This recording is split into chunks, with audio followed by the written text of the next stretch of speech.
everyone, to episode 239 of the HurricaneKaz podcast. I'm your host, Caleb Peng, and I'm joined with two of our world travelers here. HurricaneKaz, recently back from Mexico, and PPC, recently back from Auckland, New Zealand. Or should I say, the Shire. Oh, yeah. I know. It was I pretty was awesome. so jealous. So jealous. I mean, I was having a great time in Mexico, but like, we're so jealous. I was trying to send you Hobbiton gifts, but one of you wasn't opening. I forget who. It was probably me. Yeah, It was probably me also. Oh, yeah. I did not have very good signal for the most part. Like, because, I mean, in Tulum, like, I really only could use the internet when we were in our Airbnb, which was not all that often. So I was actually pretty bad with gifts still. The jungle not conducive to playing Pokemon Go. Who would have thought? Lessons learned. That would make sense. For those that don't know what we're talking about, so obviously Steve was in Auckland, New Zealand for was it a special event? Yeah, special championship. Event. Special championship. That's extra special because there's no other special championship, I would say. Well, special events are canned. They don't use that term anymore. It's all. They're all special championship. Yeah. Interesting. Why? I don't know. I guess it's like they're like international championships and world championships and regional championships, right? So it's like it's more on brand, which makes sense. And consistent. But he posted a photo on Twitter/X of him at the Shire. That's where they filmed everything, right? Is that actually where they filmed everything? Yeah, Yes. that's where they filmed everything. I mean, the entire movies were like all three of them were filmed in sequence, like at the locations in New Zealand. Every shot, there weren't like any shots filmed like Spain or something like that, or like all the castle shots in the original ones. I don't think so. Like they might have done maybe a handful of pickups like later after editing, but they pretty much filmed all three movies in one block, like across 3 years in New Zealand, which was like kind of unheard of at the time, but I think it's more popular to do now in filmmaking. Yeah. Oh man, I saw this. Reminds me, literally before we started recording, I was watching some like Instagram reels, and there's one on a feed of mine, and it was some woman. She was like, it doesn't really matter if she's redhead or not, but she was redhead, like fairly young, and she's like, "Hey, a guy that I'm like talking to invited me to watch the entire Lord of the Rings series with him on a weekend." Extended edition or theatrical? I don't think she clarified. And then she said, "Does he know?" And then everyone in the comments are like, "Oh, what?" And they were writing all this nonsense, right? Be like, "Oh, does he know that like, you know, there's only the one true ring," or like, "Does he know that Viggo Mortensen is Aragorn?" Or all this random stuff, right? Every single comment was just some random like fun fact nonsense. Facts. Yeah. And I'm just like, I'm scrolling to try to figure out what she means. I was like, are you in the movie? Like, are you related to someone? Like, is your like long distance relative like, you know, Tolkien or something? Like, what is this? Scrolled for like over 10 minutes because there's like 600 plus comments. Not a single one of them helps, right? Towards the bottom, like the top half were just all troll comments that she was liking. And all the bottom half comments were people just as confused as me. And then I go to her page. I was like, okay, maybe it'll tell me something. She's like, I find out she's like an actress or something, like in her link tree or whatever, and all this stuff. No, there's another reel, right? She's like a small creator, but it's another reel. And the follow-up reel was like, oh, okay, let me explain, right? And because everyone was confused, she's like, sorry, I didn't think that would go viral like that and get all the engagement I got.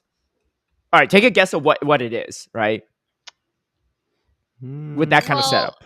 Just one guess. What would we think? My gut feeling is she's a kid in it. I don't know. It's right, because she's like a young adult, right? Yeah. So yeah. I was gonna say, like, I don't think she's one of the like actors you would know. Like, maybe she was like, you know, it's because if it were Miranda Otto, I'm pretty sure you would recognize. I would, yeah. She was Ian McKellen. Oh my god. She does like what were those Mission Impossible like face on? Yeah, no, for real. I had the same thought. I'm like, oh, she must have been like, you know, in it or like her dad's like Frodo or something, right? Like the actor for Frodo or something like that. something like that, right? Like that. Like a lot of the actors have kids. I don't know if the actor Frodo. Yeah, I don't know if Elijah Wood has a kid or not. But anyway, Sean Astin's kids were in the movie. Well, she in fact is not related to any of the characters or actors or whatever. And she wasn't in it.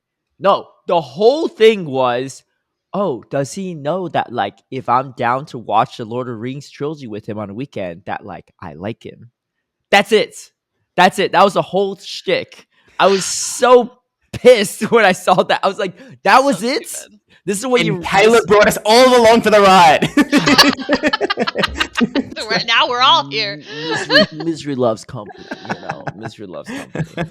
I will say when you tweeted out you at like the Shire or whatever, I was co-streaming the Merida tournament and I pulled it up on stream. I was like, yo, take a look at this. Cause I was with like Butters and Speedy. I was like, we should go to like the Auckland event one day.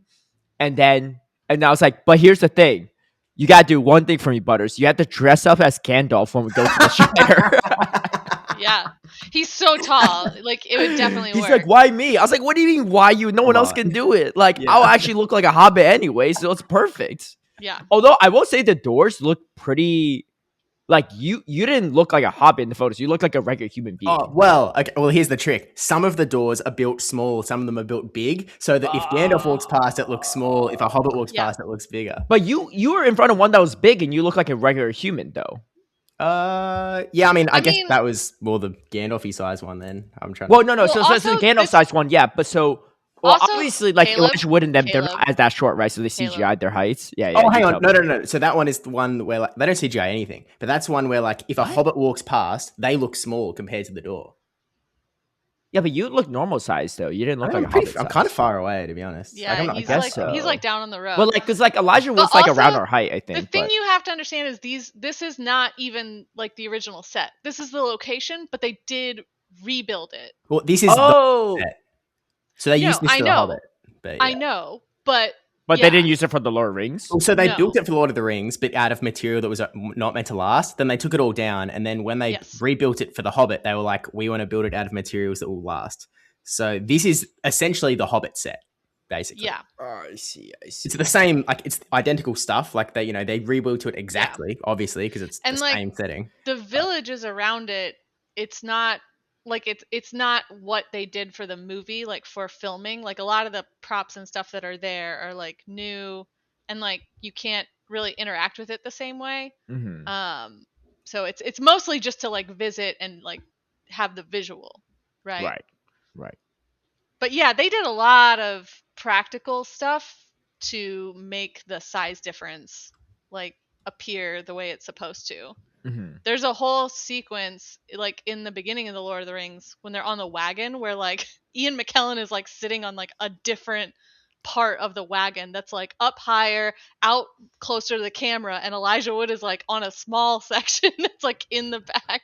Like they did a lot of like forced perspective shenanigans to like to make it work practically without CGI.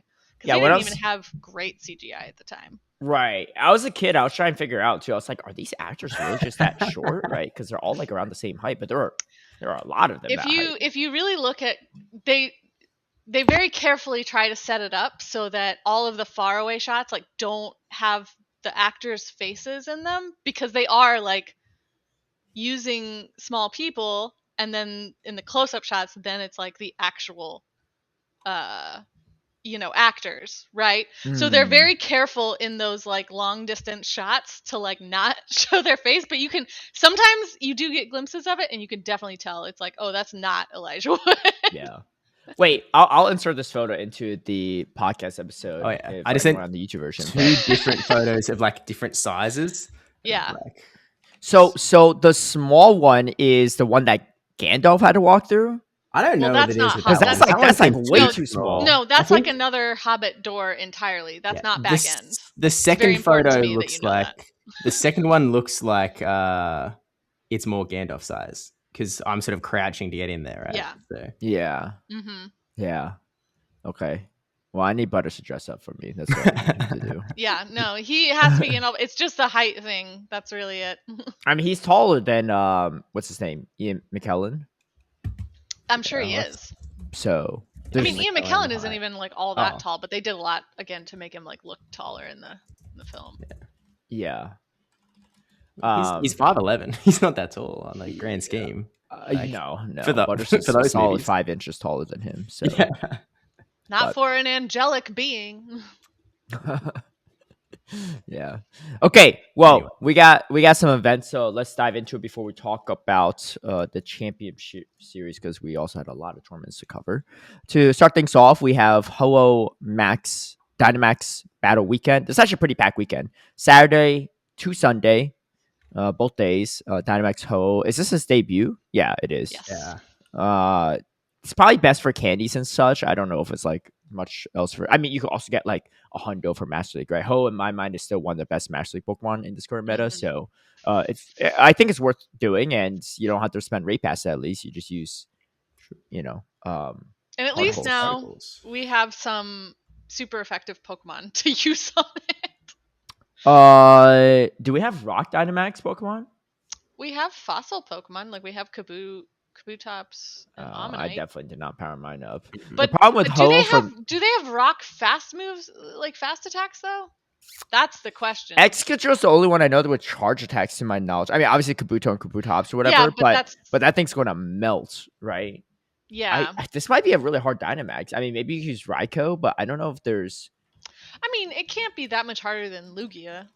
To me, I mean, like it's Dynamax. But the problem with the thing with Lugia is you can use Zasha and Zamazenta. You can't use those for the Ho-Oh. Yeah, that's what I usually use because I'm like, on poor man's like level for Dynamax and Gigantamax. But okay, you could have like maybe a rollout Blastoise, but that's not going to do that much damage. That's true. Are there? Well, I'm just thinking of the actual max moves themselves. Yeah. I mean, certainly you can. No, you're right. Yeah. It's probably just the Excadrill then if it's a max move. No, Blastoise, because the max move comes off the fast move. Right. It takes a fast X. Sorry. Amistar knows Rock Throw as a fast attack, so. Probably just do Blastoise. Yeah, I don't know if it's Amistar's going to do that well, but. Yeah. No, but Blastoise, I mean, it's going to be still super effective. Yeah, with a water type, and you can use the Gigantamax. Okay, yeah, I just checked. There are. Oh, wait, you could do a Gigalith. Gigalith is one. Oh, right, that's. But again, I don't know how many people have like farmed Gigalith or like have a max out Gigalith for this. The problem is this Dynamax. You have 4 people, so it might be a little bit on the harder side. But yeah, I think I think it will be slightly more difficult, but. I still think like Lugia is so tanky. And if you could manage to do that with 4 people, even I know that the Zamas, the dogs are a thing, but. Secret yourself. I don't have a Dynamax Lugia. I have a couple. Okay, but there's that. The usual benefits of all those things. So you can read them if you're curious, but we'll go straight to the next event because we have a couple events coming up and to cover for this weekend. Next one is, dude, this one snuck up on us real quick. Because I didn't even realize until 20 minutes ago. Before we start recording. Like 5 minutes ago. But the February Community Day, not a classic, the regular Community Day, is Vulpix and Alolan Vulpix. February 1st, 2 p.m. to 5 p.m. Sunday. I know this news has been out for a while, but we haven't covered it because we want to cover it like close to the event because if we mentioned something like 5 weeks ago, who's going to remember? It's going to be this weekend, right? Not me. But anyway, Vulpix, Alolan Vulpix will be appearing more frequently in the wild. They obviously can be shiny. Some might even have the background. Now, the more important part, Canto Ninetales learns Energy Ball. Not that important in my mind, but it's a little bit easier to get to than Solar Beam if you need to throw like a double like groundwater or something. And then Alolan Ninetales gets Chilling Water. This Chilling Water might be solid. It gives you a little bit coverage into some of the steals, but knowing that Empoleon, at least in Championship Series, is probably the most popular steal right now, that doesn't really help your cause there either. But like into a Bastiodon, into a Steelix, into a Carbink, not too bad, right? Carbink's not a steel type, but you get my point. So that might be the best case use in my mind. So hopefully, if you have some Shadow Alolan Vulpix, you can go for that. Oh, I see Min's on the console in the back. Little arcade cat right there. So uncontrollable, this beast. Yeah, you say that. My cats have been jumping on the stovetop lately for some reason. That's not good. I knew something was wrong when I saw a bunch of cat hair next to my skillets. I was like, oh. Yeah. Don't remember this hair on the cast iron. The other cat we had, a couple years ago, we literally could not leave food out. Like he would jump up on the counter and eat it. There were several instances of nuggets and like grilled chicken and stuff, just like making their way mysteriously off of the stove. Yeah. If I was there, I'd be munching on those nuggets with him. So event bonus for this event: 3 times XP for catching Pokemon, the regular candy bonuses, all the other stuff. Yeah, that's pretty much it. Yeah. But I think resource wise, I mean, unless you need XP, you don't really need to grind it too hard. You probably just get yourself a good one, evolve it. You do need XLs for Ultra League, so if you don't have XLs, Mega Evolve. I guess either fire or ice. There's nothing that has fire and ice, right? For Mega Evolve, I think. Nah, there isn't. Yeah, I don't even. Are there even fire and ice Pokemon? There must be one, right? Or is there not? I don't know. I don't think so. I know there's a grass fire type, but that only just came out in Scarlet and Violet. Wait, ice fire is a dual type. Zen mode, Galarian, Darmanitan. Yep, that's it. What the heck? In Zen mode? Yeah. What is Zen mode? It's like a whole different. It's like a whole other form. We don't have it like in a Go Digimon. Yet. Yeah. What is this? Wait, what? I don't know how it works. What generation has even come out? I've never even seen this thing before, like even in passing. It was in I think they first did that in like Black and White 2? So was it Black and White 2 or was it Sun and Moon? I can't remember. Dude, this Zen mode Darmanitan looks super damn devious. Like I'm not trusting anything that comes out of this guy's mouth. Giving King Blue vibes. Yeah.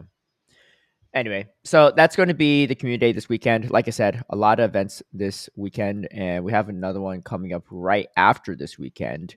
It is the Carnival of Flamigo. Flamigo. Yeah, right. Yeah, Kaz knows a thing or two. They literally just turned not hating too much. I give credit to the Pokemon creators for making a very successful, unique franchise. But at a certain point, I feel like some of these Pokemon they gave up. This only looks like a flamingo. They just took out one letter from the actual name of flamingo and made it. Yeah. Because amigo. It's your Flamigo. Yep. What? Because amigo is friend in Spanish.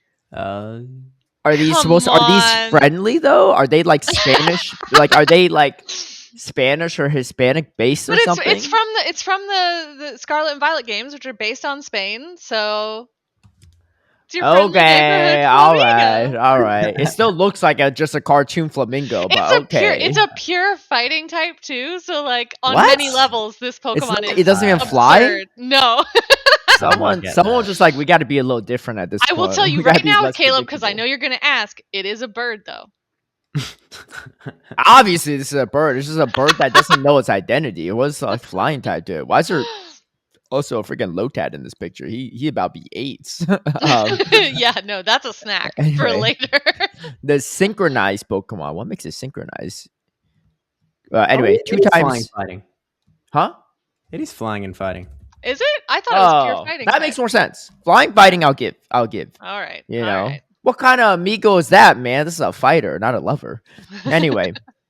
So Flamigo, the synchronized Pokemon, makes its debut in Pokemon Go 2 times. So this is February 3rd, Tuesday to Sunday, February 8th. So a little under a week. Longer than our Rocket event, though, for what it's worth. 2 times incense duration.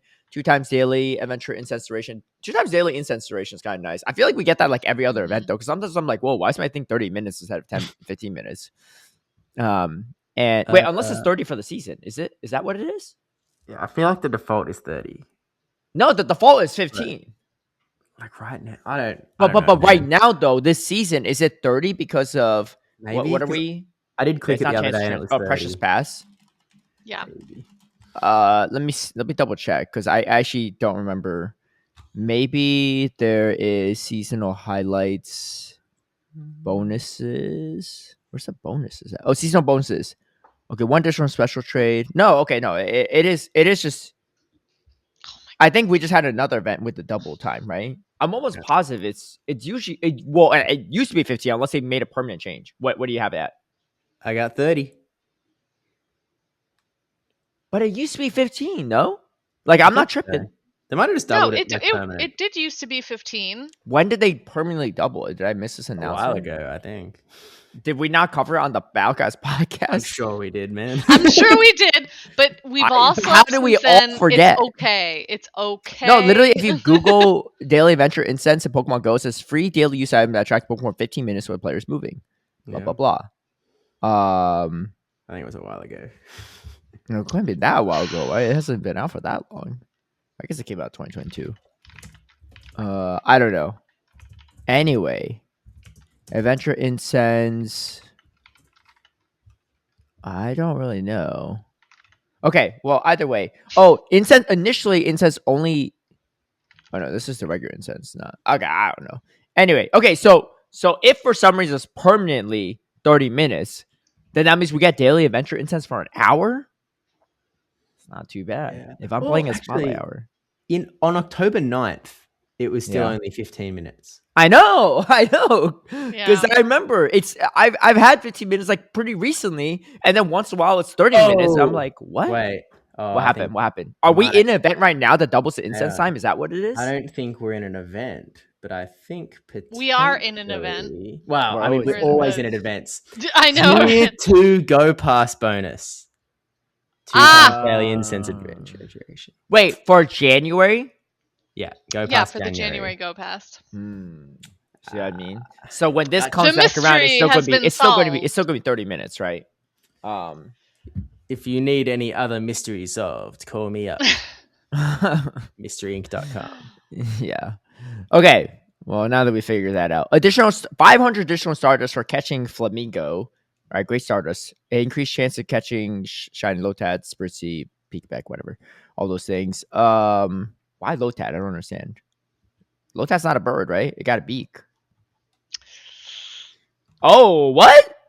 There's no way. Hold on now. Ludicolo is definitely a bird.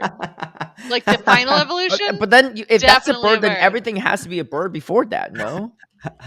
Nah, have you seen this game, man? This is you're starting to make less sense, you know? I think the bird credibility is going like down a baby, little bit in my mind. Right? It's like a baby duckling. Yeah, a baby duckling is still a bird, though. Yeah, and this is still a bird. It just doesn't work. Then, right? It just doesn't have working wings like you normally think. So then Lotad has to be a bird too, right? Yeah. Wait, I'm sorry, Kaz, are you saying it's not a bird? No, I'm saying it is. Oh, yeah, okay. I'm on team Lotad. Like a baby bird. Yeah, I'm kind of with it. It's like a baby bird. You're like talking yourself into it because when I first asked you, you're like, I don't know about Lotad, but Ludicolo. No, because you said it's not a bird, and I was like, well, I was like, is it a bird? Because they just named a bunch of bird Pokemon that are coming out that's spawning, right? Like, well, no, actually not really. Pikachu, Spritzy's not a bird. Wait, Spritzy's not a bird, right? Spritzy's a bird too? What? Yeah, I feel like it's pretty. It's a little chicken. Look at it. It's a chicken. I don't know. Okay, chicken seems a bit far, but. No. Well, the evolution to me looks definitely like that's a chicken. Okay. Let me name some more wild encounters during this event. Right, may encounter event themed Pokemon in the wild, including Lotad, Pikachu, Baneri. That's a bird. It's not a bird event. It's like everything else is apparently a bird. A Spritzy and Flamingo also spawn in the wild. Yeah, but it's not necessarily a bird-based event. Well, now it's not a bird event when there's the bunny involved too. Why is Baneri in this event? I don't understand. I don't know. Mega Lopunny is a fighting type. Kaz I don't know because it's not a bird. Yeah, but I think Steve actually is right. Like the Mega adds a fighting type, so I mean maybe.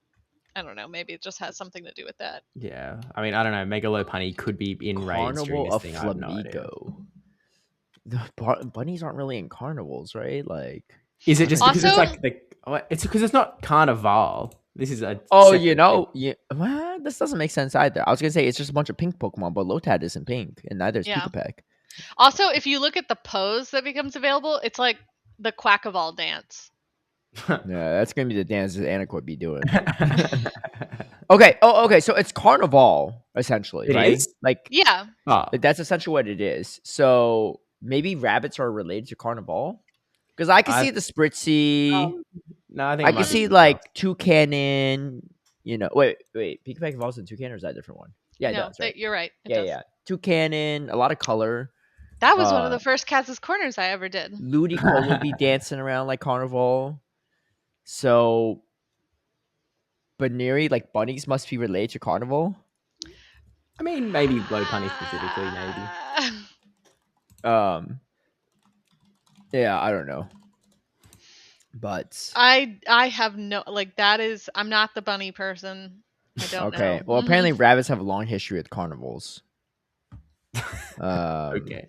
Yeah, because they breed a lot. They're just going to be everywhere. yeah. I don't know. Anyway. I think it's probably has to do with like the mega evolution that's in raids at that time. I bet you anything will be Lopunny. I guess we don't have that info yet. Could be. No, it's not listed here. Okay. Well, with that said, let's move on to the championship series because we don't have any additional info on that. Scopely, if you people listen out there, give me a little wink on what how spot on were we with the Baneri speculations. Well, I can tell you, Mega Lopunny's not in raids at the very least. Well, not now, but maybe it will be. I have I wish you know what I really should do? I should sit down and write down every question we have on these random weeks where we're like, why is this spawning in this event? And then one day, maybe at Worlds this come career or something, I find a Scopely employee and be like, hey, can you tell me if you're allowed to, right? I was like, oh, you work on the events? Oh, answer me this. Hold on now. Let me pull up my notepad. I actually got a couple pages of questions here. So going back all the way to February of 2026 this year. Okay. Now the answer to that one. All right. So the second week of February 2026, we had this event. Dear. That Scopely employee listeners be like, dude, I'm about to find a new job before Worlds rolls around, so I don't have to answer this. Or they'd be like, I'm just gonna lie and say I'm on tech support. That's not me. It was like, I'm just a fan of Pokemon. Don't mind my staff badge here. Okay, anyway, championship series. I guess we could go in this quick order if we want. So Mirda, we'll talk about a little bit. I did co-stream it, so I saw pretty much all the stream matches. Obviously, there are a lot of matches that happened outside of it. Do you want to share your experiences first as someone that attended it? Yeah, it was. I mean, I had never attended a regional in another country before, so it was just kind of a neat experience for me overall. But yeah, the stream setup they had there, they did have they do at most of the other regionals. They had, they didn't have a stage, but they did have the battlers up there, and they had a big screen with seats in front of it where everybody could sit and watch if they wanted to. The one awkward thing is because there wasn't a broadcaster casters or anything, anytime that they weren't actively battling, they just went to an away screen. You know, so it was kind of a little weird because if you looked away for a second, you might look back and think that there was something wrong because the screen was all, we will be right back, and it's no, it just ended and they're choosing their teams for the next time. Right. So that was the only thing that was a little weird, but I really did enjoy the fact that we could watch some of the battles. That was really, really nice. And other than that, I mean, it was ultimately, other than the fact that everyone was speaking Spanish and I'm not fluent, it felt very, very similar to attending, any other regional that I had previously. You know some Spanish though, right? A little bit. Yeah. Muy poquito. Yo también. As I told every single Uber driver that asked me. What did they ask you? No, they were just as soon as I got, me and my family would get in the car, they'd be like, habla español? And then we just rode in silence for the most part. Because it was really interesting because we started our trip by going to Tulum in the southern part of the Yucatan, and it's a very touristy area, so there are a lot of people that speak pretty good English there. Mm-hmm. So there's not really as much of a need to rely on only speaking Spanish, even though I definitely tried to be polite. Mm-hmm. But our driver who took us to Merida and all the stops along the way, he warned us ahead of time. He was like, "Oh, Tulum, all English. Merida, no English." he was like, you will not find as many people. And that was very, very accurate. I had a much harder time like just ordering coffee than I did, in when we were in and around Tulum. But I mean, it was good. It was good to like force me to kind of like get back into it. Yeah. The other thing was that like we also found out in Tulum that actually Maya is still a language that's still like regularly spoken there by a lot of people, and so really? we learned a few words in Maya to speak to people, which was pretty cool. Yeah, which is like just the language of like the Mayans, right? Yeah, it's like the one of the indigenous languages. That's pretty cool. That's nice. Wait, so where the players were playing at? Yeah. You all were like really far away, so you couldn't even see them, kind of thing. No, we could see them. Oh, you could see them. But when the stream went away, okay, they just weren't. They were sitting at a table, like just a regular table next to the where the screen was displaying, like kind of slightly behind it. They just weren't like raised up on a stage with like lights on them. It was just like literally like a regular table that they were sitting at. Yeah. So people watching were like watching the screen, the battles on the screen, not really the people playing. Whereas when you are watching like at an NA tournament, let's say, you're watching, kind of both at the same time because the stage is all lit up and you get to see how the players like react and interact a little bit, even if you can't hear them. Yeah. But that was like not the case here. You could still see them, but it's like, it definitely, that wasn't like the focus because there were just like, you just couldn't tell anything from watching them as much. For those that didn't watch the stream or like any co-streams of it, essentially what they did is they had 2 battle screens with the battles, and then they had pictures of the players on the sides to fill up like the blank space. Yeah. Which I thought was cool, right? Because you can see the players. I think the only slight downside, but again, like I know like they probably don't have the time or resources to do this. It would have been nice even if it wasn't the players' photos, or maybe they cropped the players' photos up a little bit and they have the 6 Pokemon they actually have. Because because like otherwise you don't really know what they potentially could have, or like why like a player might be maybe making a decision that looks weird to you because they're worried about Pokemon that's not out of the 3, right, that they brought. But at least when I was streaming, on day 1 you couldn't really figure it out, but day 2 was nice because Dracoviz created graphics, so I was like I had a Dracoviz tab open, so I was like, oh, Reis or Spartan coming up next, let's just pull up their teams real quick. Like, and the nice part is it's a co-stream where like you can just pause the live stream, so I just pause it when it starts, check out their teams, unpause and go into it. And it's great because like there's downtime in between the battles. So like I could just, now that I'm behind, I could just fast forward a little bit. It was that and a lot of the Pogo Guesser, the Geo Guesser game that Elon created. I was having a lot of fun on the down when we're waiting for battles. Actually, at one point, I didn't realize the stream was paused on my side. So I was doing the Geo Guesser game, like the Pogo Guesser game for about like 20 minutes, where I was like, wait, when are the battles? And I looked, I was like, oh wait, I'm like 20 minutes behind. They've been battling. Congratulations, you played yourself. Oh, I was playing though. I was having a fun time. Yeah, for those that don't know, Elam created like, if you know what GeoGuessr is, they show an image of like somewhere you had to pinpoint the location of the city or whatever. So he did something for Pokemon Go where it's a screenshot of NA regionals from throughout the years, even as recent as Toronto, and you have to guess which tournament's from what year. Let me tell you, San Antonio be tripping me up, man. San Antonio be like, both 2024, 2025, every time my streak ends, it's usually on San Antonio. One time when my streak ended, I actually got it right, but the website got it wrong. Oh, man. That steel trap is, you can't beat it with AI. I don't think it's AI. It's just like a website source thing. Yeah. But I tried to do it, but I what's your streak? Cities. Like I think I just couldn't get past like 2 because it's like I would see something from like, I know this was May of 2025, but I don't know but you what don't know which US city. tournament. Yeah, like it's irrelevant to me. It's like, I the think US regional is on. I would 100% struggle really hard on the EU version for sure. Yeah. Like, because part of it is it's hard for me to ever since I moved to West Coast. Actually, I've been on the West Coast since pretty much every tournament has started. But it's really hard for me to tune into EU regionals or EUIC even because it starts at like 1 a.m. my time or like 2 a.m. my time. And I did it for Birmingham back when Z's Wireless won it. Mm-hmm. And I just like my sleep schedule was messed up for like a week after that. It was so bad. And I think I did it for Human Catcher Bug too, that tournament. That was a pretty fun one though. But funny enough, Bottom, I guess I can both of those actually. But spoiler for something that's about to come up. Hang on, wait a minute. You were also watching Worlds. What the heck? This guy hates Pato Man winning. Yeah. Nah. He's crazy consistent. Pato Man isn't real. What do you mean? Me. What about LAIC? He's definitely got the record for total amount of most amount of second place at this point, I think, right? Surely. He's got to. Like I think Z's Wise had it before, but I think Pato Man had 2 from before. He had a 3rd from last year, I think. He got.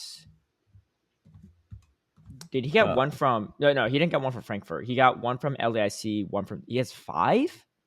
That's definitely the record if it is. He might have more than 5 even. 4. He's got at least 5. He's got 5. Okay, yeah, because I think ZZ has 4. So. Oh, hang on, no, he's got 6 because the most recent one, Birmingham, isn't in here yet. What did it say? So his first 2 tournaments, he got second. Yeah. So that was Liverpool and then Barcelona. Yeah, and then he got second sometime last year to HK Assassin. He got Sevilla. Is that HK Assassin? Yeah. Wait, HK. So what am I missing? And then LAIC. And then Worlds, buddy. Oh, Worlds. Yeah, right. We just talked about that. Oh, yeah. That's a big one. Yeah. No, hey, man, I would take those accomplishments any day in a heartbeat. I'll take half of those accomplishments in a heartbeat. Yeah, right. But we'll talk more about that in a second. Okay, anyway, Merida, also record-setting tournament because, of course, Reis Occasion wins yet another regional. And it is, in fact, a regional, not a special championship. So he can literally keep the regional title thing, too. Not even just like, a tournament, right? It's specifically regional. Is one regional every single year. Yeah. No more, no less. But that makes him a 5-time regional champion, which is absolutely nuts. The only person that could say that because the only person that actually could continue that streak. Yep. He is a caster, right? These days, so he's been in the caster rotation, and I'm not going to share like what tournaments he's casting over, right? But like I know some of the schedules, and I asked him at Toronto. I was like, "Hey, this is something I like joked around with Speedy and Butters, but I'm curious what you think about this, Reis, right?" I asked him. I was like, "So if it comes to the tournament that you have to cast later, if you haven't won a regional yet, would you consider just like saying you can't cast it just to try to keep the streak alive?" And he was like, "Nah, I'm not gonna do all that." I was like, "All right, that's fair." I mean, I think that is like the professional thing to do as well, right? When you've like agreed to like be available for a tournament. Like obviously things happen, right? Like if you get really sick or something, like emergency comes up, like that'll happen, right? Or like for instance, when Wholesome retired from casting, like he was supposed to cast some tournaments in the spring, and obviously like he's not casting them anymore, right? So like things like that happen. So it's not the end of the world. But to cancel it when you still end up attending, try to win it is like kind of a little bit. I guess I don't know. Maybe he'd be more likely to like fly international. Like, there's a European regional this weekend, so maybe he'll try for that one. Yeah, maybe. Yeah, but what if he had not? I mean, yeah, I guess. Yeah. He honestly probably would but I mean, he did now. Merida. He did. But literally. First ever tournament person to win a tournament with Gourgeist, which was also pretty wild. Even like a top 3 with Gourgeist, I think, or top 4 even. Did it look good? Because I haven't watched a single battle outside of Ash and Ashes. It looks really good, but I've been knowing it's good because I've been running in my locals. However, I've been pairing with Bastion, but I think if you pair it with something else like a Guzzlord or a Lapras, which he had both, it also works really well. They just cover each other's weaknesses really well, I think. Yeah. Because Guzzlord covers the fire types, it covers the dark types, and then same thing with Bastion, right? It covers the dark types, the fire types, and then Gourgeist covers. Well, it's a little different because Guzzlord's not weak to the same things. Like Gourgeist and Bastion pairing is actually like phenomenal because Gourgeist just beats all the grounds, beats the fighters. Has play into Peng. It's not amazing, but it has play, right? And then Bastion beats all the fires, which is like, and probably most of the ghosts and darks. So maybe not as good of a pairing, but much safer pairing for sure. And Reis made it look good. He went to 5 games against Spartan in the winners finals, and the rematch he just went 3-0. So there's that. But Spartan, pretty crazy run too. He actually has 3 second place finishes all time. First was Mexico City in 2022, and then last time was Monterrey this year, the last tournament he played in. So he has back-to-back second place finishes in regionals. He did play at LAIC, but that's different meta, not at regional. So Spartan's been playing kind of crazy. Did they spell his name wrong on the Strakovic graphic? Yeah, I was just looking at that. I was like, why does there an I in there? Is that how it's always been spelled? I just didn't realize. That's definitely not how it's always been spelled. What? Also, that's not what was on his jersey. Like, they completely spelled it wrong. Oh my gosh, where's our Dragovich people at? Not only did they spell it wrong on the final graphic, they spelled it wrong in the entire bracket on the final graphic too. Yeah. It's spelled wrong 1, 2, 3, 4 different times on the same graphic. Brothers. Unbelievable. Well, what you doing? Anyway, I'll go chew him out after this. Okay. So, that was Merida. Ash and Ash gets 3rd place. Him and Marto actually had a face-off in the losers bracket, so like a repeat of like grand finals of last year. And Ash and Ash did take the victory over Marto. It was a pretty close one though. And there's a lot of charge buck in this tournament. 1, 2, 5, 10 in the top 16. It's kind of crazy. I think they're all Latin players though, outside of Pocket. Yeah, all Latin players outside Pocket. So they're onto something. Pocket too, apparently. A lot of Guzzlord. But Credidley kind of made a comeback slightly in this tournament. Oh, this is the unique thing about Reis Occasion's team. He was running disarming voice florges with chilling water, no trailblaze. And it did come in handy, actually. A lot of Altaria were not a fan of it, because we saw what happened to Kelsey, right? Like, DHC just kept absorbing all the energy on Florges with this Altaria, and just like, bro, like, this is so weird. You bring a dragon to fairy type and just like you're chilling, right? Behind energy. But chilling water. I brought a Florges that was also chilling water and disarming voice for that same reason. You did? I did. Nice. I literally made it the day before because I realized I had not made a Great League one. Yeah. Well. Yep. But that's the thing. Ultra League. There was one interesting storyline. There's this one guy. He's only played in 3 tournaments prior to Merida. He's from Latam. He's got 17th in every single tournament. Oh, really? And then he has a face-off against, I think it was Corlash in the final losers finals of day 1. And again, he's in that top 17 spot. If you beat Corlash, you break your 17th curse. Unfortunately, he still beat Curse. He got 17th again. I was like, dang, I'd like Corlash. I'm not rooting against him, but I'm kind of rooting for this guy to finally break his 17th. Like part of him's got to be like, well, this is kind of comical. He won the first game against Corlash too. So you're like, I'm almost there, right? He was on stream and everything. And then unfortunately lost. And he's lost to he's played really good players for what it's worth. So like, it's not like, he's like not a good player by any means. It's just he's Ramsey Ram, yeah. 17th in 4 straight tournaments, only 17 too, which is a pretty good standing. Like I think that's very consistent. Like honestly, I'll take 17th like on most tournaments, right? If I had the choice, but maybe not for life. Herbalife was also an interesting one because the last time and the only time Herbalife played in tournament was San Diego 2022, my first ever tournament, or 2023, San Diego. So it's been like 3 years, more than 3 years since Herbalife played. Because I remember this is a guy that had Obstagoon, and I was like, oh, I hope I don't face this guy in San Diego because Obstagoon like rolled everything on my team besides my Metacham. So I was like, oh, yikes. But he came back into the scene somehow, and he got a top 16 out of it. So very consistent player because he got top 8 at San Diego as well 3 years ago.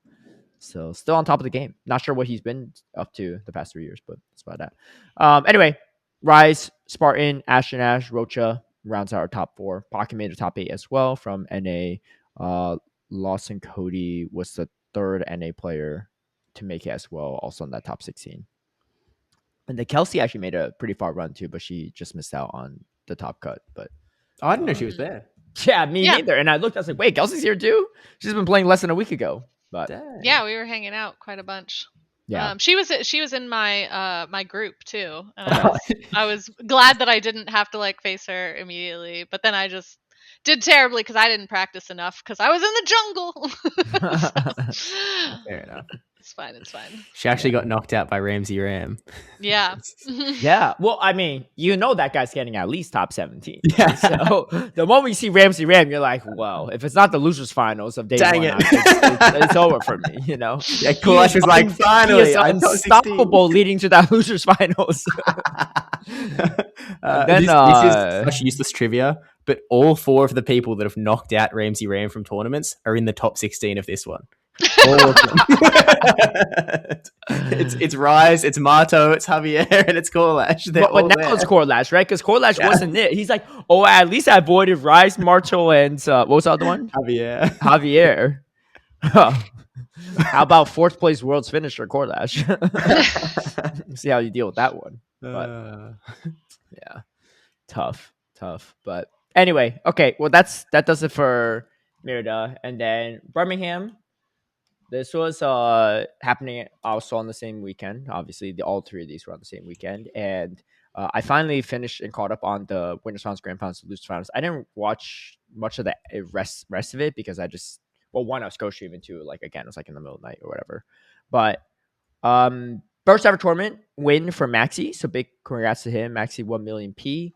Pokémon getting another second, like we said, and then C Leonardo with third. Okay, so I don't think either of you watched it, right? No. I might need to go back and rewatch some of this. C Leonardo was so hard out team comped in the winners finals and the losers finals. Like he couldn't do nothing. Like legitimately, he went 1-6 collectively. Probably should have been 0-6 if Maxi like didn't make a slight misplay. But like Podemon's team, legit, he had no play. He had like Podemon had like 2 things on his team that like beat everything on C Leonardo's team. Oh, like it was the fortress and the bomb and snow. You can make the argument that maybe like the fortress, yeah, it's like that safe. Yeah. It either beats everything or it has neutral play to everything. Yeah. So the only thing that checked out bomb and snow was a ferret, and that's not really an answer, right? And you get outpaced. But here's the thing: Podemon just ran the same three Pokemon in the same order all 3 games because he knew there's no way you could beat it. Fortress lead, the thing that beats the ferret, Obama's no safe swap, and the Gastro on the back. Honestly, I don't even know what his third could have been anything, honestly, at a certain point. But essentially what it was is if you leave ferret, you stay in, and then the bomb still sweeps the back line. If you don't leave ferret, you stay in, right? And you safe swap a bomb snow, because the only that could come in is a ferret that's now already getting outpaced, but now behind energy, so you definitely get outpaced. Like, C Leonardo had a counter swap a Cordeli into the Abomasnow. That was like what he was doing. Because like I get it at a certain point, like what else can you do? You're not going to bring a Zoomer into it. You're not going to bring a Marowak into it. You're not bringing a Guzzlord into it. You're not bringing Charge Bug and resistant Volt Switch into it.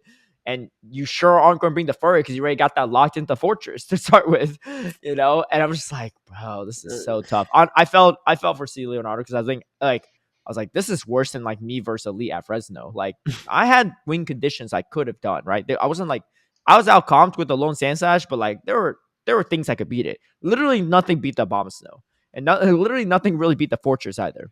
He goes down to the losers finals, faces Maxi, and then literally nothing beats Maxi's Annihilate up a shield, right?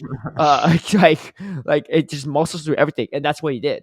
All 4 games essentially. He misplayed one of them where he probably could have won it, but C Leonardo clutch a victory. But again, it was the same thing. I'm just like, whoa, like. How does C Leonardo make it this far? His team must have been good into everything else. And again, like I appreciate you for running their spice because they do run things like quite differently. Like it was like 12 unique Pokemon between Podemon and C Leonardo. Between Maxi, it was like 11 unique Pokemon, right? So like there's a lot of variety between the players, which was pretty cool. Shadow Charge Bug, right? With C Leonardo. I'm not sure what it does over the non-shadow, but I think slightly better Altari matchup is probably one of the main better factors. But the weird thing, I need to watch this back. C Leonardo beat Maxi on the winners semifinals before 2-0. I don't even know how he did that because looking at it in the losers finals, it's like, what? Like, this looks unlosable for Maxi, and it felt like it too when you watched it unfold. Then it's the court breaker tournament because then you go Maxi into Podemon, and Patamon was hoping that Sealer won the loose finals because that would have been the easiest grand final speed run ever. But instead, he got Maxi, and Maxi's jealous and beats everything on his team. Oh my God. He got Gastrodon, Azumarill, Altaria you have play into, Fortress you win, Abomasnow you have to land the Energy Ball, and there's just no way because the Annihilate was also super strong to Padamon's team, so you just can't bring it. And then Stunfisk that Jelson has plenty to play into too. So like it just flipped again, but this time Patamon, had to deal with it. Gets 3-0 in the first best of 5.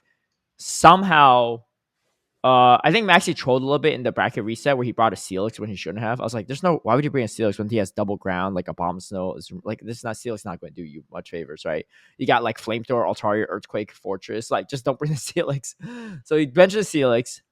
Then Patamon makes a crazy play in the fourth game of the bracket reset. Now evens up 2-2, and somehow he's about to reverse sweep in the bracket reset, which is crazy given the team comp advantage Maxi had.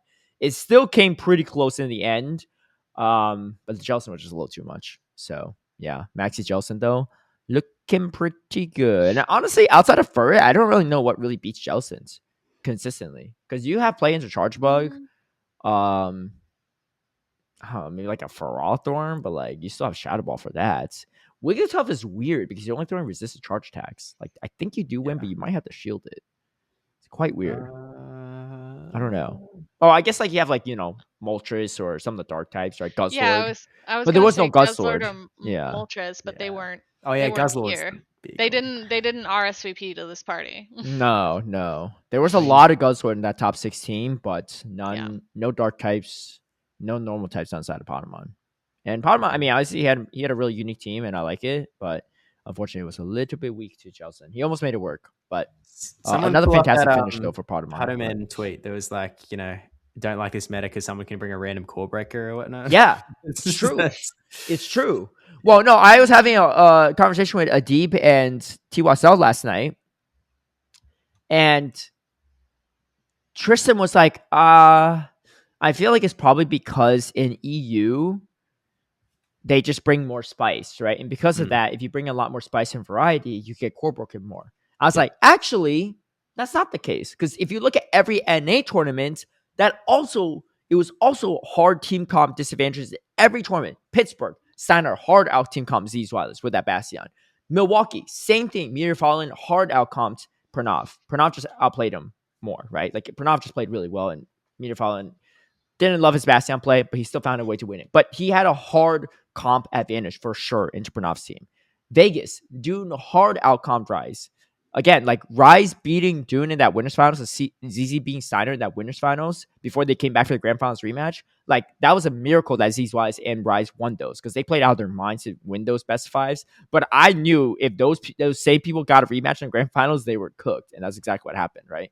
Like to be fair, Wireless is European. Well, yeah, Steiner's Latam, but anyway, yeah, that's true. Okay, fair enough, right? I guess that point stands, right? But Pranav and Reis are not for sure. Yeah. And then I feel like DHC also had a strong comp advantage over Kelsey. Again, a similar situation where Kelsey just outplayed DHC in that winners finals, and then like he just like came in figuring out how to play matchups better in grand finals and won it all. So every NA regional grand finals also was like a strong team comp disadvantage, right? And the person that had the disadvantage always lost. But that's just a symptom of the meta, I think. I mean, look, hey, if I make the grands, I get another second place, get out team comped, I won't be mad about it, right? I still need to try to make it to the top 8, but yeah, I think that's just the symptom of this current meta and last meta. I mean, this meta is not that different from last meta, right? It's very it's. Grand scheme thinks the meta is wider, right, than ever before. So, but yeah, that's Birmingham. See you, Leonardo. Yeah, what's up? One fun fact about Birmingham is that I was told later that I had made a tweet about traveling in Mexico that got featured on the Birmingham stream. Oh, heck yeah! And I told my parents, I was like, "You're famous." Because it was like the main photo was a photo of me and my parents in front of Chichen Itza. Did you tag play Pokemon? Yeah, I did because I made it when we arrived in Merida, and so I was like, this is what I've been up to, and now I'm in Merida. Like, who else am I seeing? Yeah, they should have featured the Hobbit himself, Steve, but right? I think you didn't use the hashtag. Nah, I didn't use the hashtag. Yeah. Well, me and Debbie were tweeting at the same time, and it's like, you can have this one. I should have done a hashtag too from home. I'm like, hey, I'm in Merida in spirit. My actual reason, in some sense, was I looked at my tweet and I was like, this looks better without the hashtag play Pokemon. So I'm going to go with that. Yeah. Aesthetic girly. I get you. Oh, you. Yeah. Okay. Well, anyway, round out the top 4, Maxi, Potomaxi, Leonardo, and Tauntaun Batuse. Tauntaun ran a Clefable, which is super interesting. But I mean, I think for his level of spice, that's like pretty standard. So, and Inadequate's Giratina, he got top 16 again. Yeah. But I think he tweeted like he ended an 18 win streak in the championship series, which is insane because he won the last 2 tournaments. That makes sense. Yeah. That does make sense. Honestly, I thought he was on his way to his 3rd. So he had a Grumpig, which some people said was really good. I don't really know, but it does seem kind of safe, I guess. It is super safe. Because it's very flexible. It's got the fighting ghost coverage, right? Which is like hard to doesn't really get resisted by much. But it's just maybe. I don't know how I feel about it, but apparently it was really good, and it was a good meta read by some people, I guess, including Inadequate. I don't know how his Giratina fared in a meta with what do you call it? Guzzlord everywhere, but yeah, that's that. So that was Birmingham, and then we got Auckland, who, I should say, is that PP Steve, or is that Steve D right there? Oh heck yeah, Steve D 822 reporting for. Funny enough, before we started recording, I was showering. I was watching a YouTube video in the shower. Oh yeah, yeah, hell yeah. I got to the point where you just face Yusei, so I haven't finished it yet. But check out his Toad School gameplay, Mr. Toad School himself. But yeah, tell us all about Auckland. Yeah, so Auckland is a pretty small one because it's just in a card shop. So like it was very it was kind of big for a card shop. I mean, maybe they're bigger out your way, I don't know. But out my way, at least, they're certainly smaller than that. So I sort of walked in and was like, oh, there's some decent space. Like, I didn't know how they were going to fit 128 people across the 3 games, frankly. 128 is a lot. Yeah. Mm-hmm. So day one. Bigger than most card shops I know, too. Yeah. They like cleared out everything and just had tables for the most part. But day one was just 128 TCG players. And then day 2, they split that 128 number across TCG day 2, VG day 1, and Go day 1. And then obviously they've got juniors and seniors for other games. So it was like, there's a lot going on. It was hard to walk around sometimes around the tables, but a pretty small tournament on the whole. But it was a pretty good time. It's the second one for Oceania. That back straight into Sydney is next weekend. So it's all a very crowded time for us, but I mean, it was a pretty solid tournament. Jumothy ended up taking out the win. He came 3rd in Brisbane and is backing it up with a first place here, which was like, I don't know. He just kind of seemed on the level. Licky was, in my opinion, from the games that I saw, Licky was like the Pokemon of the tournament. I don't think that many people were running it, but it's on all 3 of the top 3 teams. It's on Jumothy, Godzilla, and Gone 1001. There wasn't like a proper stream, but they tried to set up a in-venue stream for the grand finals. They like hooked Jumothy's phone up to a screen, and then Debbie Pebble like brought up a Twitch and like was sort of dodgy streaming it. But then it started to overheat Jumothy's phone, and there was like a little bit of lag. So then they were like, okay, we're gonna kill the TV screen. So then Debbie was just like, holding her phone, recording Jumothy's phone in his hand. Very like over the shoulder stream, which is a vibe. Like it's still on there. You can go watch it. Jumothy is sending me his footage, so I'll make a video of his run as well. Because the Licky just seems like the GOAT. Like it's just the ultimate save swap. It's got really good coverage. It's got really good pacing as well. I mean, you're at pacing. If you can beat the 10 turn sort of standard pacing that Feraligatr seemed to set like years ago now, you're pretty good. That's kind of the bottom line. But yeah, we had Jumothy in first with Shadow Marowak and Polion, Wigglytuff, Altaria, Licky, and Shadow Annihilate. So like nothing crazy. Annihilape is maybe like, I don't think you'd call it crazy, really. Like, it's good. But there's only one fighter in Toronto, right, in the top 16. So I do think there was kind of a lack of fighters, and certain people noticed that and were like, "Oh, I need to bring that." Yeah, I did want to bring a fighter. Like, I was staring at the meta and I was like, man, like the apes look so good here. This is kind of crazy. But then, you know, I ended up just yoinking Will D's team from Toronto. Because something came up, so I sort of only had like a day to prep, and I was like, look, I could yoink Ash and Ash's team, but then I'm going to go pretty mediocre, I reckon. So at least if I go a more RPS-esque team, it might be fine. We might actually have a chance. So, you know, I was running Toadscruel Bastiodon, which is pretty sick. Toadscruel, I was sleeping on it so hard, man. Like, even the morning of, like, I was just like, you know, I was sitting with Debbie and I was like, man, this thing sucks so much. Like, these moves do nothing. Dude, honestly, when I was watching a video, I was thinking about it. I was like, maybe I should run this in Seattle.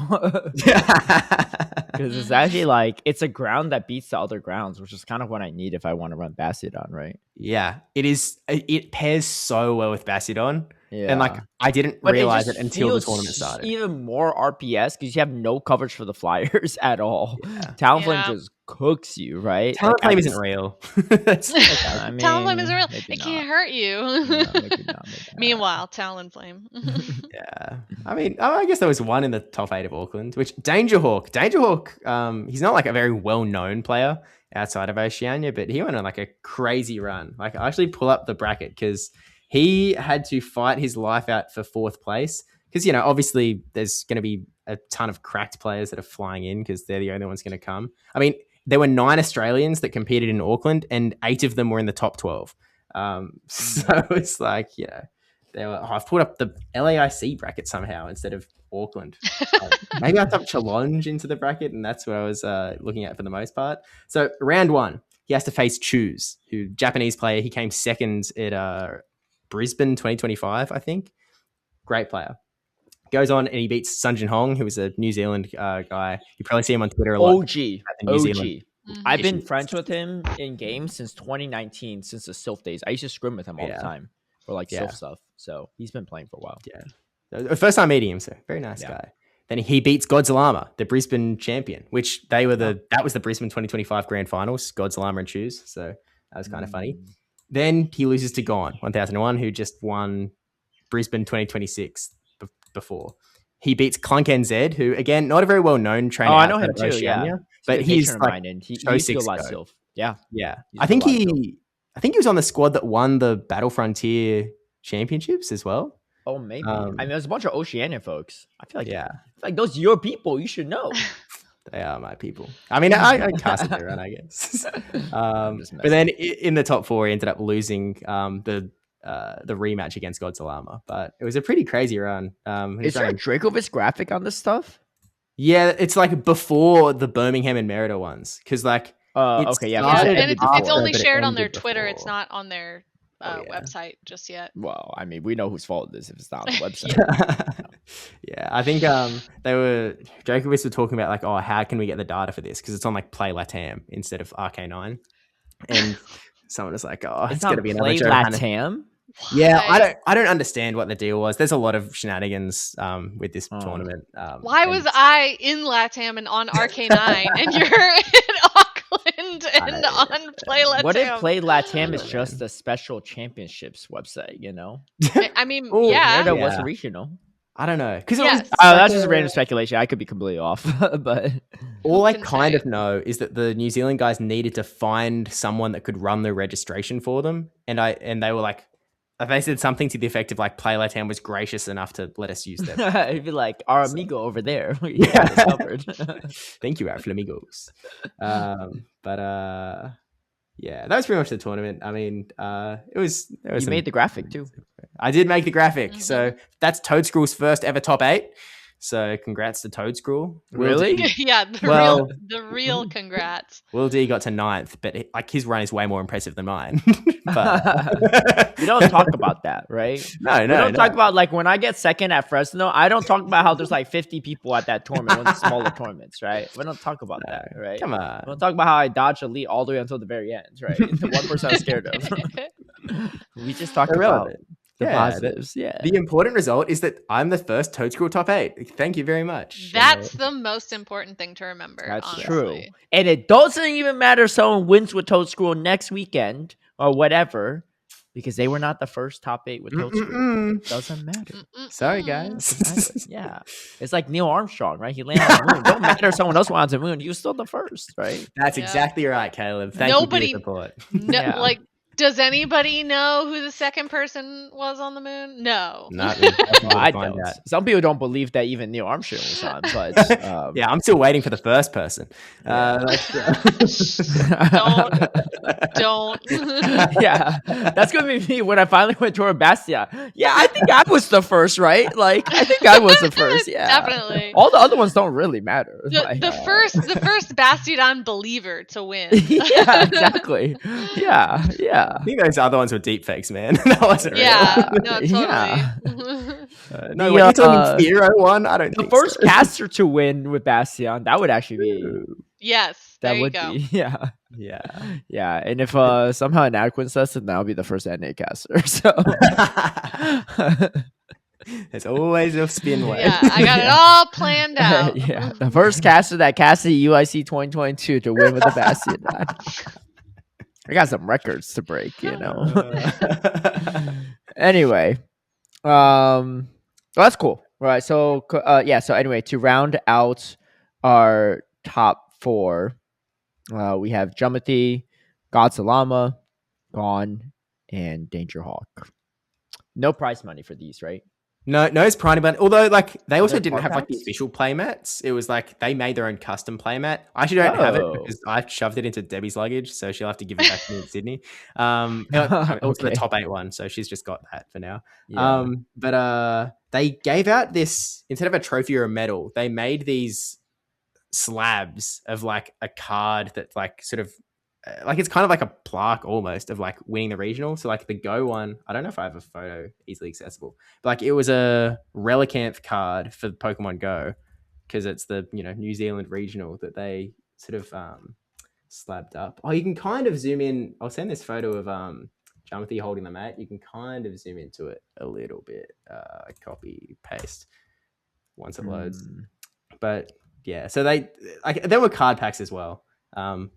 I mean, like I got like 3 card packs, so I just gave them away. Those actually look pretty cool. Those honestly look pretty cool. I will throw it into the YouTube, in case people want to see it. But yeah, it's I did actually see this. Wait, this is Jumothy? Yeah. Okay. Mm-hmm. I mean, I've seen Jumothy in tournaments. I don't know what he looks like. So these are really cool. Actually, these are custom made mats. Yeah. Wait, what's the card he's holding? It's a Relicanth. It's like in a slab that says like first placed Auckland special champion. That's pretty dope, honestly. I would take that over like some random like bootleg third party trophy in my mind. Yeah. And it looks like he did get card packs too. Yeah, they were card packs. Okay. Not a whole lot, but they were card packs. Yeah. English, right? Yeah. The English cards are worth a lot, so yeah. Nothing against Latin or Brazil, but when I won like some cards in like LAIC, I was just like, they're so worthless. This is a collector thing. I don't know if you realize, but they also have less cards in them. What? Why? Yeah. Oh my god. Well, there's something to do with like there's cardboard tariffs and stuff, like within Brazil. And so like it's hard to get cards in there. And so I think to keep the cost of packs down so that people will still buy them, they just reduce how much is in them, basically. So they're like half packs. Wow. So kind of sucks on all fronts. Yeah. Okay. What's the next tournament we have coming up? Do we know? I think Sydney. Sydney is not this weekend, but the next following. You're streaming it? Yeah. And Santiago's the same weekend. Okay. Mm-hmm. I wonder if that one will have a coach team and stuff too. I don't know. Totally be down. It was actually a lot of fun. And now that I have that Elam Pokemon Go guesser game, GeoGuessr game, That's the real reason. Dude, I was like down for there not to be battles. I'm like, let's keep it going. You can do that anytime. You don't have but he to wants to show people. yes. I'm trying to be the rain bolt, right? Right. Okay. Just NA though, because again, if they expand it to EU, I'm kind of screwed. I think if they do internationals and worlds, it's actually really easy based on the context clues, because the time apart, like you can figure out the meta so easy. Just the meta alone is like a giveaway, and the players, right, and the stage. Like every stage looks a little bit different.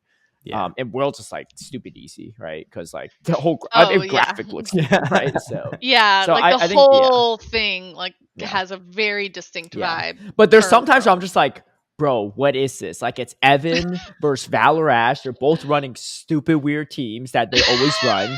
Like I was like, Valorash is not helpful at all. This is Greninja Superior and Talonflame on every team he's been running for like a 2-year span. I'm like, this could be any tournament, right? You know, so yeah, some of them were really hard because they like especially 2023, the Charlotte, Knoxville, Orlando like trio was really hard. So I'm like, okay, Rambling Man's here, but that could easily be Charlotte or Knoxville. And the team he ran was probably about the same because they're like back-to-back tournaments, you know. So, or like if Beach just won one of them, because Beach goes to like 1 million tournaments, or at least he used to, and that was like really tough too. But that's a fun game though. It's a fun game. Anyway, we have that, and then what's the tournament after that? Is this UIC, and then Seattle? Yeah. Is there not a EU tournament this month? EUIC, brother. That's the one. Yeah. EU. What part of EUIC do you know? I guess so. Yeah. I wasn't sure why. Did they not have a regional last year at the same month that they had EUIC? I don't know. I don't think so. I think they always have like EUIC is kind of by itself. I don't really know, because I guess LATAM makes sense because LAIC there's no. No, wasn't there a regional? There was the week before, yeah. Because NAIC is always an anomaly because it's just like it's the only tournament left, right, outside of PJCS, so it's in a separate month. But like, I could have sworn I feel like in past years, maybe not last year. One last year. Okay. So we have 3 regionals left in this meta. And that's like. Oh no, that's Vancouver. Yeah, I don't know. Okay. Well, I don't know about the numbers for the other ones, but Seattle's up to 164. Should be pretty fun. I will bring my Shadow Gyarados counters because I heard DHC and HCMP are both going. So, yeah, that's what it is. Okay. No one check the Toad School matchups. I don't think they're good for the Toad School. Well, you can do some neutral damage, but the mud slaps are just really unfortunate is the main issue. Yeah. Okay, let's dive into the comments to close things out. We have a few YouTube comments. So last week they said, Angel Powell said, when you do things right, people won't be sure you've done anything at all. Which I was like, this sounds super familiar. Well, it's a Futurama quote, actually. Yeah. And we didn't have Kaz last week, and Tristan was no help. So it's from the episode where Bender meets God. Yeah. My favorite line. This is why I say, right? I'm like a nerd, but compared to actual nerds, I'm not. I can't even hold a torch to their candle to light, whatever the phrase is. Literally earlier today, me and my husband were having an argument about Professor X of the X-Men. So like, you don't hold a candle to this house. What's the argument? What's the argument? No, it was something stupid like that. There's some continuity errors in the movie series. For sure. We were trying to determine who found out first the reason that Professor X does not use his like psychic abilities to like walk. He was like, I told you about it. I'm like, no, I told you about it. He can walk with his psychic abilities? No, he doesn't. But he's capable of it? He probably could, but there are several reasons why he does not. How do you psychic yourself into not being like a paraplegic? I don't understand. Well, you just move yourself, right? Yeah. I mean, that's one way of doing it, but like your muscles aren't really moving themselves. You're using with your mind, so your muscles will also be atrophied, right? I feel like even if you're capable of doing that, it's still a lot of work, Like, I'd rather just like... Well, yeah, that's the thing. He's got other stuff to do. Yeah, I get it. Like, even if he's capable, why would you do it, right? It's like... But there have been... It's like if you're really strong, right? Yeah. And you could walk on your hands, right? You could do handstand walks. Sure, why don't they handstand walk? Everyone said walk. Well, I was like, because there's a lot more work than just walking around where you can actually do stuff, right? You know what? Yeah. You're right, Caleb. You're not a nerd like the rest of us. Yeah, I'm just hyper logical. Yeah. When it comes to Pokemon regional screen caps, oh boy. I might be on that level. Butters was joking about how next time they need just like flash their regional for like a second, like what Rainbow does. And he's like, oh, I know that one's Vancouver 2023. Got it. Yeah. No, but my favorite quote from that episode is actually at the very end when Bender lands back on Earth. And Leela and Fry have just escaped from like the monastery or whatever, and they're like, oh yeah, we can just leave those the guys, they'll be fine, they can just eat more of their shoes. And Bender's like, no, you gotta do everything yourself, God won't help you at all, he pretty much told me so himself. Like, and that's when it like pans back up to the like universe, and he chuckles and says that line that that he says. He's like, if you've done something right, it'll be like you didn't do anything at all. That was indeed the quote Angel Palace said. And Angel Palace said, just a couple castic. Glad the new Shadows didn't turn out to be on the leaders. Hopefully they're decently common for the Whirlwind event. What's a Whirlwind event? Oh, maybe they just meant like Whirlwind because it's such a fast event, which unfortunately it was way too fast. Dude, that I didn't have time to do nothing. I mean, I was also co-streaming the tournament, but on top of that, I was just like, dude, this is not like Scopely. Scopely. There was like, come on, 3 on the weekend of 3 separate tournaments, and also like why like it was less than 3 days. It was legit less than 3 days. They had that collection challenge for the new Shadow starters, and I could not find a single one. I probably completed, but didn't claim it. Dude, I wish I had just auto claims for you because I always forget to claim it. I forget to scroll down. Same. Angel Powell says, finger crossed for Master League Shadow Gary personally. Well, let us know if you got it. And then, of course, also said Kaz referenced the Futurama episode Godfellows, which is that from that. Yeah. Thank you for that. And then Death by Pig also says it's a quote from Futurama episodes. That was referenced earlier podcast. Yeah, Bender McCall. They're all like all the commenters are catching up. Look, I do love a cultured person, and I love that our listeners are cultured as well. Yeah. Tuned into the nerd zeitgeist, if I do say so myself. Artemis Dragon says, how about a feature that turns your Pokemon into Shadow? There will be limits to what you can Shadow, FY, Shadowfy. But I think people would like that. I think that would be pretty cool. Well, okay, no, Kaz's opinion is biased. Y'all are going to fail class. The professor is giving you all F. All right. Kaz is personally disturbed by it. Steve's sitting there pondering, like, how would a Shadow Toad Scroll do instead of the non-Shadow? It's my time, baby. Toad Scroll second top 8 coming up soon. For real. I mean, I think that'd be cool. I don't know if Scopely would ever go for that because it kind of prevents you from playing the game more. But no. Thematically, you can't do that because that's what the evil people do. The evil people exactly. But so in the world of Pokemon, there are indeed evil people. Oh, what? What's happening? What did he do? He just muted his mic and went over. What is happening? He's peering behind his green screen, so it looks particularly weird because it looks like he's going into like the belly of this Whalmer. Also, I don't know where he records from, but I can literally hear like birds in the background wherever he's recording from, and I'm like, birds in the background. I don't hear nothing. He's still in the Shire. I heard tweets earlier. I don't know. That was Twitter.com, baby. What happened? I feel like I gotta run. No, wait. We have one final comment and then we'll close it out here. Popping Jen says, hi from Mirda. Kaz and I saw 43 and 34 new birds respectively. Thanks for asking. Yeah. Wait, so you saw 43 and she saw 34? Yeah. Did you all see the same birds, but she just had seen more birds before? Yes, because she had done a trip to Guyana previously, so she had some species already on her list that we saw.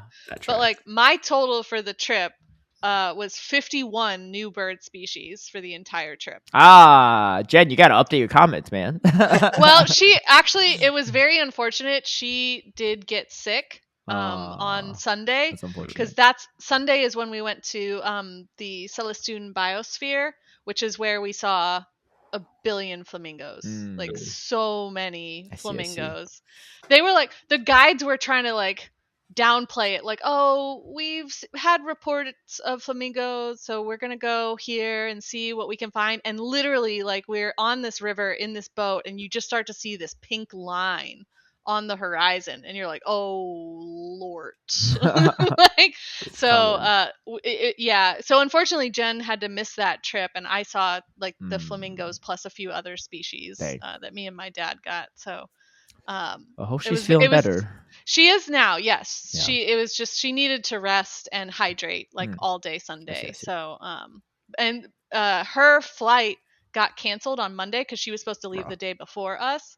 So she just had like a whole other day in Merida to chill, which was good because she got like a day that was taken away pretty much. So so it ended up working out pretty nice. Oh, and coincidentally, her flight that got canceled was the same flight that Reis and Arrow were on that got canceled, and they got stuck in Cancun for like 3 extra days. Okay, but they definitely were though, because I will say, as fun as that is, you could tell they didn't plan that because they're still wearing their Legends United jerseys. I was like, bro, these guys been wearing the same clothes for like 3 days straight. Like, you know, this is not planned. No, because like as soon as Jen, we already knew that they were on the same flight. So as soon as Jen got the notification that her flight was canceled, I was texting Arrow like, do y'all like need help? Like, we have room in our Airbnb if you need it, you know? Yeah. And they did come over for a little bit thinking that they might not be able to find any place else to stay, but they were fortunate they did. Okay. Cool. So yeah, it all worked out for everybody, I think, in more ways than one. Yeah.